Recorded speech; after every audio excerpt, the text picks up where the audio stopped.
Hello everyone, welcome to Time Mantra. आपका हार्दिक स्वागत है। हम लोग डिस्कस करेंगे नंबर सिस्टम। क्या डिस्कस करने वाले हैं हम लोग? Number system.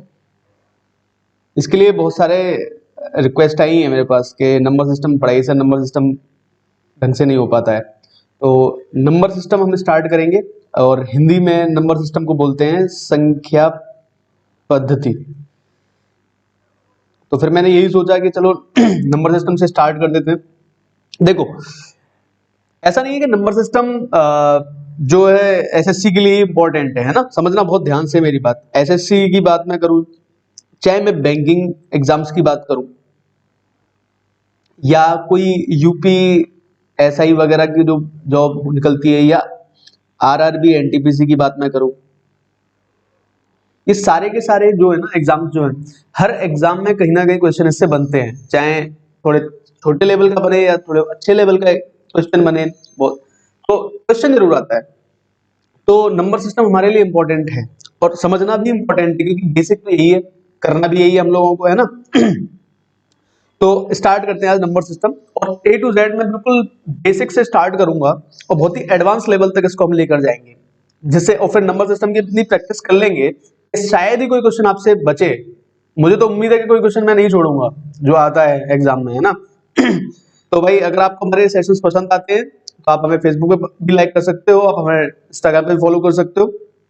आप हमारे चैनल को मैक्सिमम सब्सक्राइब करिए, शेयर करिए, आपको यूजफुल कंटेंट भी मिलता है। ठीक है, चलो। तो आज जो मैं स्टार्ट करने वाला हूँ वो करने वाला हूं मैं क्लासिफिकेशन ऑफ द नंबर्स। ठीक है, तो आज हम स्टार्ट करेंगे क्लासिफिकेशन ऑफ द नंबर्स को। ठीक है, चलो भाई करते हैं स्टार्ट। तो बात करते हैं नंबर सिस्टम की। तो नंबर सिस्टम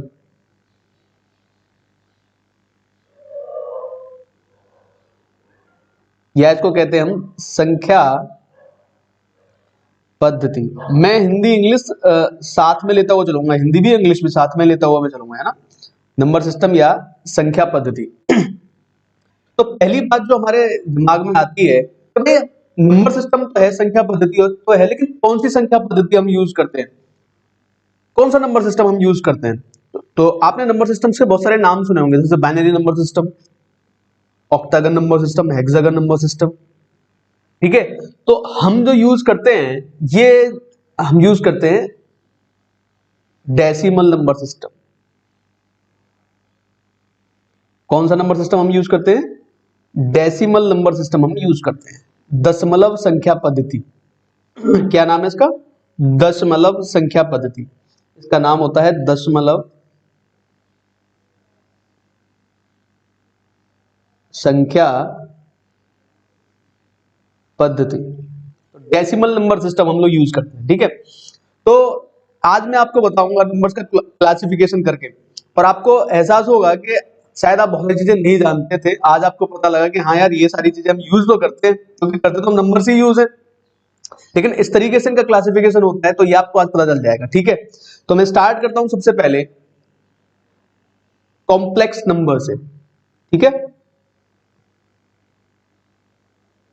कॉम्प्लेक्स नंबर या इनको कहते हैं सम्मिश्र संख्याएं। सम्मिश्र संख्या, कॉम्प्लेक्स नंबर या सम्मिश्र संख्या। सम्मिश्र संख्या क्या होती है? देखो भाई, मैं दो पार्ट्स में डिवाइड कर लेता हूं। कॉम्प्लेक्स नंबर जो होते हैं, set of real and imaginary number. The set of real and imaginary number is called complex number. यानी कि एक भाग तो वास्तविक संख्याओं का होता है और एक इमेजिनरी नंबर यानी काल्पनिक संख्याओं का भाग होता है। दो तरह के जो इसमें भाग होते हैं।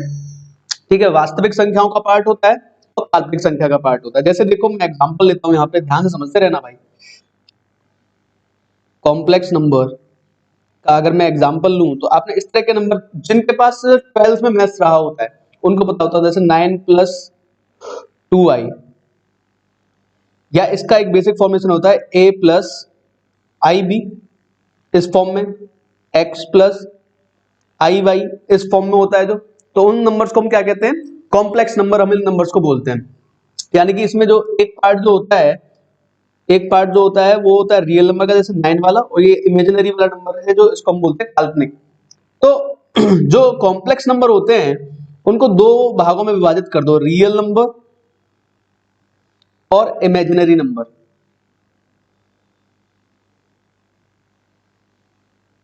इमेजिनरी नंबर या काल्पनिक संख्या है, ठीक है, काल्पनिक संख्या।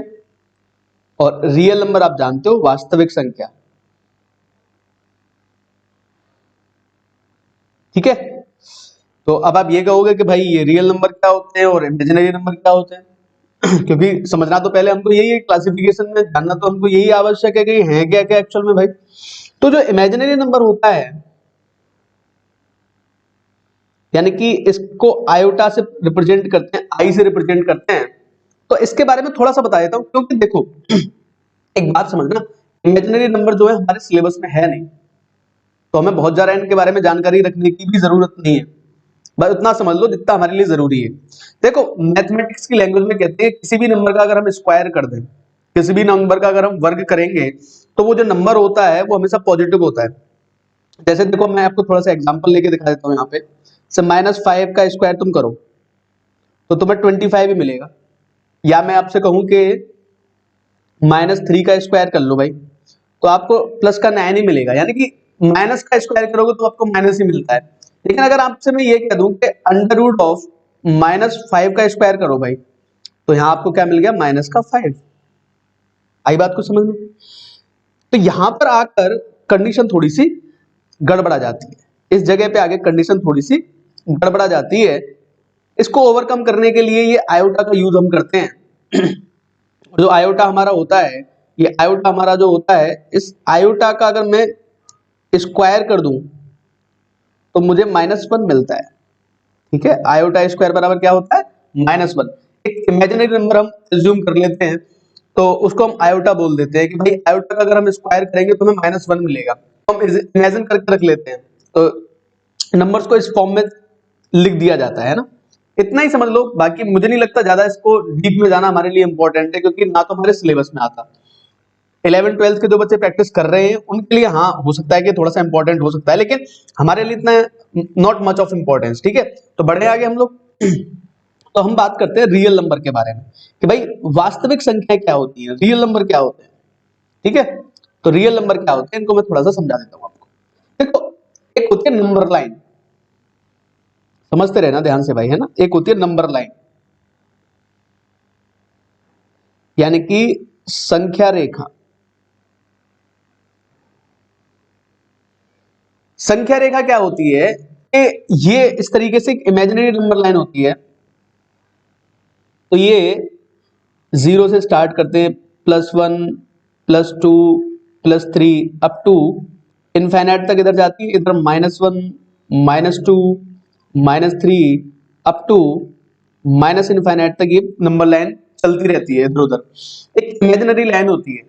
तो रियल नंबर कौन से होते हैं, वो सारे नंबर जो हम नंबर लाइन पे दिखा सकें, जो भी नंबर आप नंबर लाइन पे दिखा सकते हो, वो सारे के सारे नंबर क्या हो जाते हैं भाई, हमारे रियल नंबर हो जाते हैं, ठीक है। तो रियल नंबर कौन सा होगा जिसको हम कहां दिखा पाएंगे, नंबर लाइन के ऊपर। रियल नंबर को नंबर लाइन पर दिखा सकते हैं, नंबर लाइन पर दिखा सकते हैं। तो वो सारे के सारे नंबर हमारे कौन से होते हैं जिनको देखा जा सकता है नंबर लाइन पे, रियल नंबर होते हैं। बोर मत हो ना, समझना ध्यान से जो जो समझाने की कोशिश कर रहा हूं, क्योंकि असल में यही चीजें काम में आएंगी। समझ रहे हो मेरी बात? आज की जो क्लैरिटी होगी वो आगे तक काम आने वाली है, ठीक है। चलो अब बात करते हैं रियल और इमेजिनरी नंबर के बारे में, मैंने समझा दिया। तो एक नया मैं चार्ट बना रहा हूं नेक्स्ट पेज पे, है ना, वहां से समझना स्टार्ट करना। इन सब चीजों को तो आपने समझ लिया, एक नया चार्ट मैं स्टार्ट कर रहा हूं यहां से बनाना। तो मैंने यहां पे लिखा, इसका मैं कलर चेंज कर लेता हूं, ठीक है। देखो मैंने यहां पे लिखा कॉम्प्लेक्स नंबर, लिखा था यहां पे कॉम्प्लेक्स नंबर था, यानी कि सम्मिश्र संख्या, ठीक है। इसके दो पार्ट किए थे मैंने, एक रियल नंबर का पार्ट था, एक इमेजिनरी नंबर था।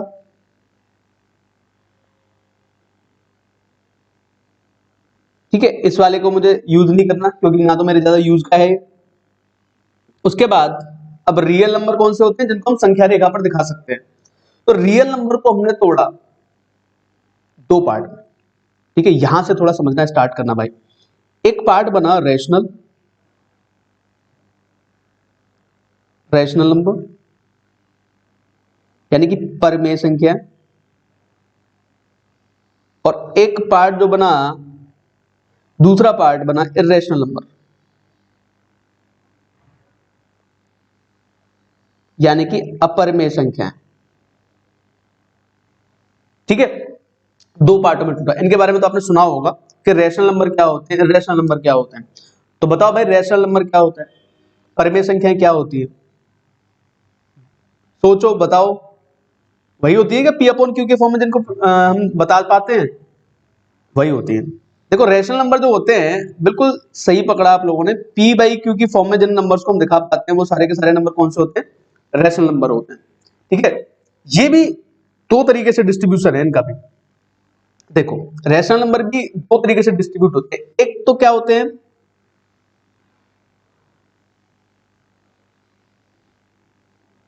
इंटीजर होते हैं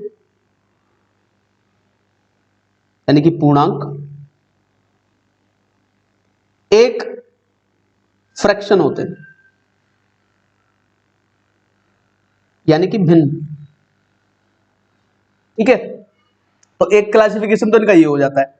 दूसरा, अब मैं ये कहूं कि भाई इर्रेशनल नंबर कौन से होते हैं, तो इस फर्क को जानने के लिए थोड़ा सा अब एक कॉन्सेप्ट की तरफ चलते हैं। आपने इस तरह के नंबर देखे होंगे, एक एग्जांपल ले रहा हूं इधर मैं, कि 10/3 क्या एक परमेय संख्या है? बिल्कुल परमेय संख्या है। क्या इसको ऐसे भी लिखा जा सकता है 3.33333, या इसको ऐसे लिख सकते हो 3.3 पे बार? समझे? या और भी कोई नंबर ले सकते हो, 0.58 58 58 58 एंड सो ऑन, इस तरह के नंबर ले लिया मैंने। या और भी नंबर ले सकते हो, 0.682 682 682 एंड सो ऑन। इसको 0.58 पे बार लिख देते हैं, 0.682 पे बार इसको लिख देते हैं। ऐसा आपने पढ़ा होगा, देखा होगा। तो ये जो फॉर्मेट होता है, ये फॉर्मेट तो रैशनल नंबर का है, ये परमेय संख्याएं होती है। जैसे इनको बोलते हम क्या है, अब ये बात समझ लो थोड़ी सी, है ना। इनको बोलते हैं हम रिकरिंग एंड टर्मिनेटिंग डेसिमल्स।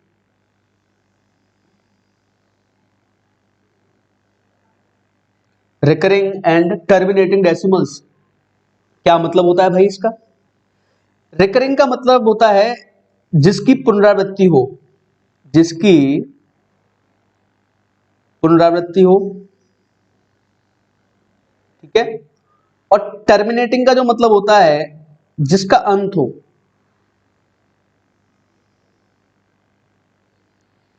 तो ऐसे जो नंबर होते हैं उनको हम क्या कहते हैं भाई? उनको हम कहते हैं जिसका अंत हो। लिख देता हूं यहां पे, जिसका अंत हो, उनको हम बोलते हैं रिकरिंग एंड टर्मिनेटिंग डेसिमल। अब ये है क्या, इसके बारे में थोड़ा समझाता हूं। उससे पहले इसको मैं जरा हाईलाइट कर देता हूं जिससे आपको ध्यान में रहे आगे तक के लिए। ठीक है, इसका मैं एग्जांपल दे देता हूं आप लोगों को।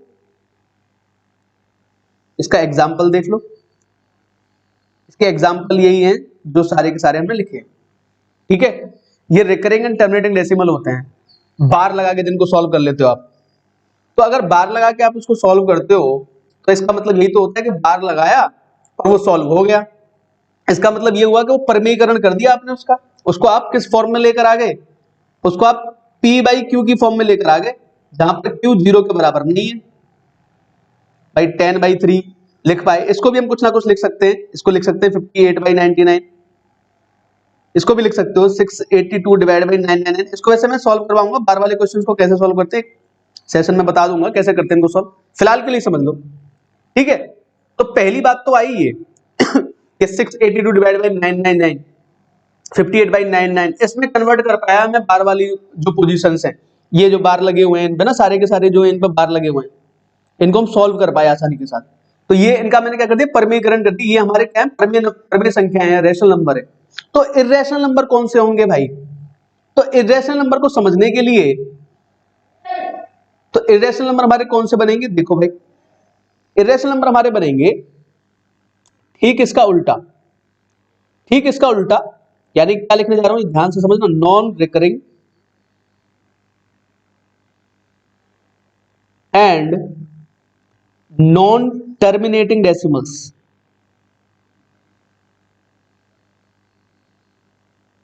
Non recurring and non terminating, यानी कि जिनकी पुनरावृत्ति भी ना हो,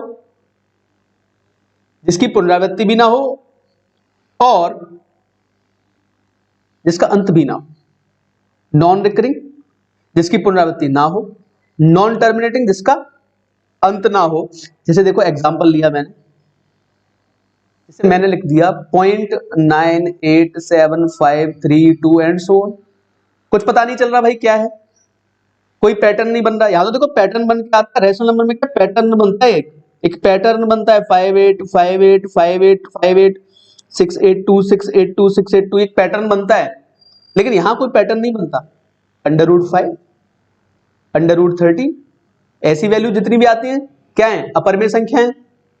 और इंटरेस्टिंग बात बताऊं आपको, पाई, इसमें तो भाई हाईलाइट कर देता हूं इसको, तो मैं पाई एक अपरिमेय संख्या है। क्यों है अपरिमेय संख्या, इसका भी रीजन बताता हूं, थोड़ा सा ध्यान से समझना भाई सभी लोग, है ना। देखो भाई इधर की साइड में देखो, पाई जो होता है हम क्या लेकर चलते हैं इसको, 22/7। अब 22/7 तो एक परमेय संख्या है यार, रैशनल नंबर है, लेकिन हम इसका एक ये भी लेके चलते हैं, 3.14 भी लेके चलते हैं। लेकिन आपने एक बात नोटिस की है, जब भी हम पाई सॉल्व करते हैं, या जब भी मेंसुरेशन के या ज्योमेट्री के जो भी क्वेश्चन जिनमें पाई का यूज होता है, वहां पाई की वैल्यू अगर पूछी जाती है तो वो ये कहते हैं कि पाई की वैल्यू या तो 22/7 यूज करो, या पाई का पाई यूज करो, या दिया होता है कि pi is equal to 3.14 use करना है। अब समझ में आई बात, यानी कि पाई की कोई ना कोई वैल्यू वो दे के रखते हैं खुद से, क्योंकि इसकी एग्जैक्ट वैल्यू पता ही नहीं किसी को। 3.14 के आगे ना जब इसको सॉल्व करोगे, और आप अभी नेट पे भी सर्च करके देख लेना, गूगल बाबा जिंदाबाद है, 3.14 के आगे 50,000 तक वैल्यू पता है, पॉइंट डेसिमल के आगे 50,000 तक वैल्यू चली गई है, लेकिन अभी तक कोई क्लैरिटी नहीं है, अभी तक कोई पैटर्न फिक्स नहीं है इसका। इसलिए पाई जो है, पाई इज इर्रेशनल, पाई को हमेशा क्या बोला जाता है, अपरिमेय बोला जाता है। तो ये थोड़ी सी बातें जो है मैंने क्या बताई है, देखो इसको सिंपलीफाई कर देता हूं। कॉम्प्लेक्स नंबर है, कॉम्प्लेक्स नंबर होता है, कॉम्प्लेक्स नंबर यानी सम्मिश्र संख्याओं को वास्तविक संख्या और काल्पनिक संख्याओं में तोड़ दिया। काल्पनिक संख्याओं से मतलब नहीं, हमारे सिलेबस में नहीं है।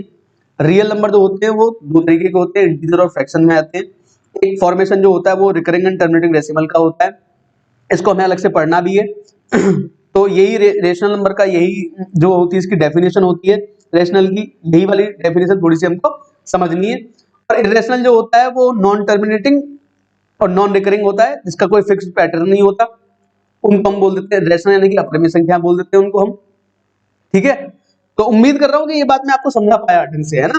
तो प्रमेय को प्रमेय क्यों बोलते हैं, क्योंकि हम उसको पी बाई क्यू की फॉर्म में ना प्रेजेंट कर पाते हैं, इसको हम पी बाई क्यू की फॉर्म में प्रेजेंट कर पाते हैं, इनको पी बाई क्यू की फॉर्म में प्रेजेंट कर पाए। ये पी बाई क्यू की फॉर्म में आ गई जहां पर क्यू बराबर नहीं है 0 के, इसको भी हम पी बाई क्यू की फॉर्म में प्रेजेंट कर पाए, इसलिए मैं इनको परमेय संख्या बोल पा रहा हूं। लेकिन ये जो अपरमेय संख्याएं हैं इनको आप कन्वर्ट नहीं कर सकते हो, आप इनको पी बाई क्यू की फॉर्म में नहीं ला सकते हो।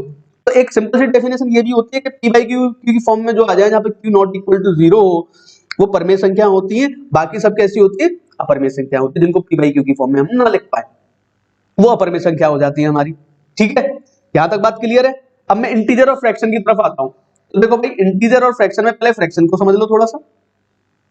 फ्रैक्शन क्या होती है, फ्रैक्शन यानी कि भिन्न, ठीक है। तो भिन्न जो होती है हमारी, तीन तरीके से इनको डिस्ट्रीब्यूट किया गया है, फ्रैक्शन को तीन तरीके से डिस्ट्रीब्यूट किया गया है। एक होती है प्रॉपर फ्रैक्शन,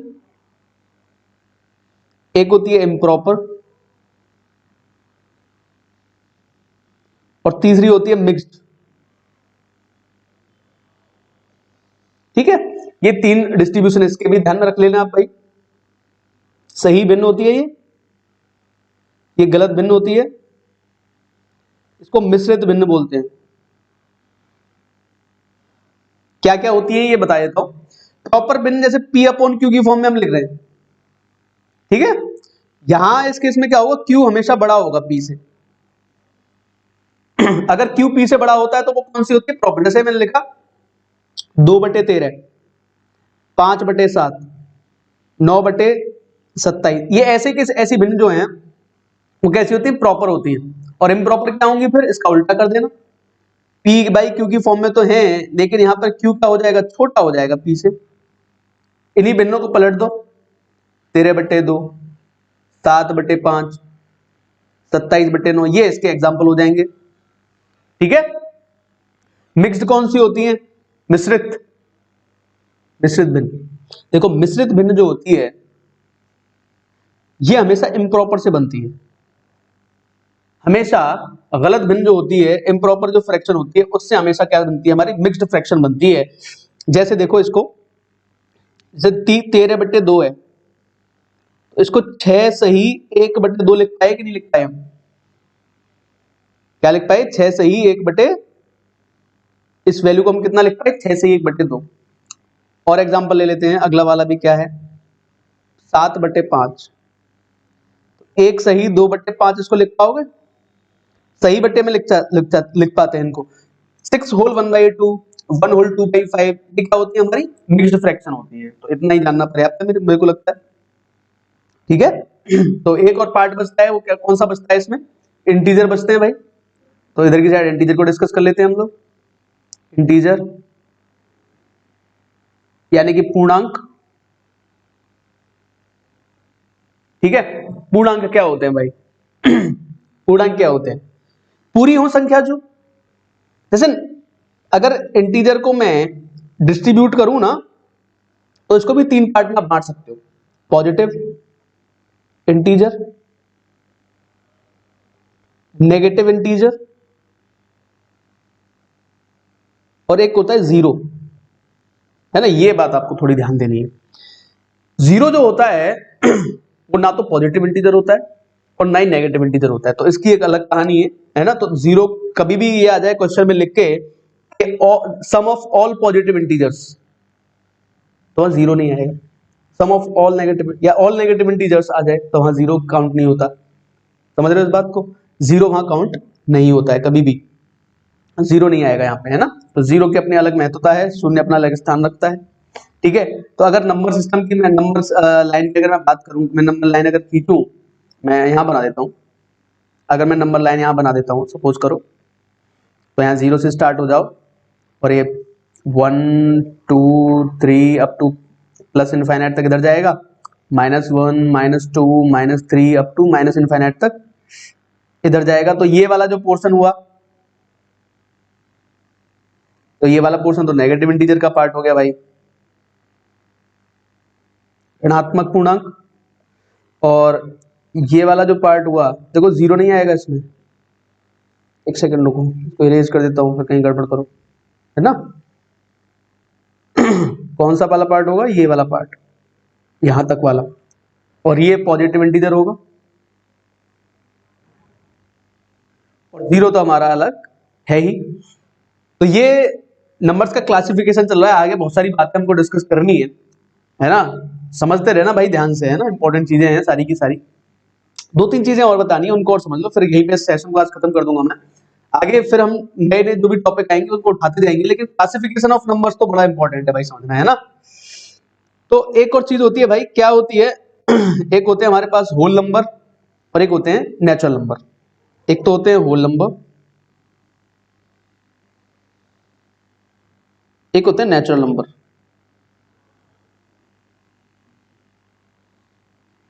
होल नंबर यानी कि पूर्ण संख्याएं,